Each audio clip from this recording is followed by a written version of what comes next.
In this video, briefly, we want to make some fixes to the script tag for the Google API we added. And also we have to go to our Google's developers console to enable an API service. So first, let's go into our index.html.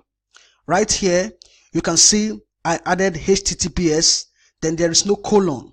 So I'm supposed to add colon, then with 2 forward slashes. So HTTPS colon, then 2 forward slashes. Then the next thing I need to do is right here after your API key, add the ampersand symbol, then v equal to 3.esp. So go ahead, add the ampersand, then v equal to 3.esp after your API key. So right here, these are the changes that we just need to make inside this script tag with the source. Add the colon after the HTTPS, then after the API key, ampersand v dot equal to 3.esp.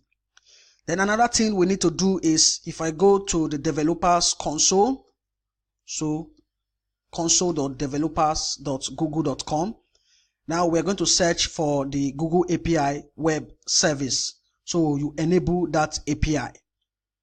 So I'll go to libraries, then I'll search for the Google API web service. So Google API, here you can see we have Google Places API web service.